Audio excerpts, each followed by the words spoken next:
last communication tool I'd like to mention is bidirectional communication, which agrees with the framing approach, but believes that framing falls short in the sense that framing is one-way communication from the expert down to the lay audience with very little information flowing back. So it actually encourages an emphasis on two-way communication, where with other stakeholders, the public audience actually directs science policy.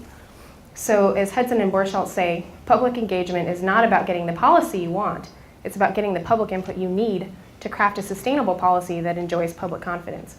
So this kind of turns that whole framing thing on its head.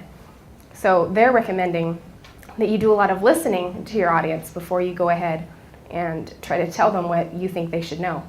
So what are some practical ways to identify frames and hooks for your talk? Well, I would recommend doing a 10-minute interview on the phone or in person with the person that invited you to give the talk in the first place, or with another community leader.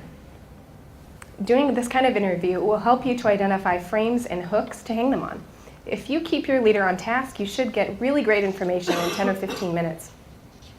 This first set of questions will help identify common ground frames and hooks that your audience may share. The second group of questions will get at urgent needs that your audience either is currently facing or will face. And it also facilitates some bidirectional communication with the leader that you'll be speaking with on the phone. And this last set of questions is going to help you get at specific issues that your audience or community may have with biomedical research, which will help you to be more culturally sensitive as you approach them. For example, there are some communities that have very specific beliefs about the sacred nature of blood.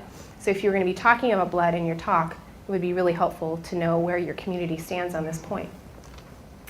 And so I would really urge you to make time to talk to an opinion leader to identify the hooks and frames that are going to make your talk a success.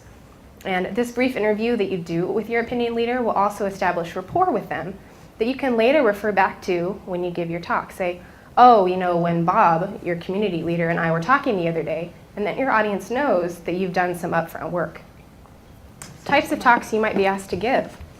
This movement of public engagement is creating a lot more opportunities for scientists to share their work with the public.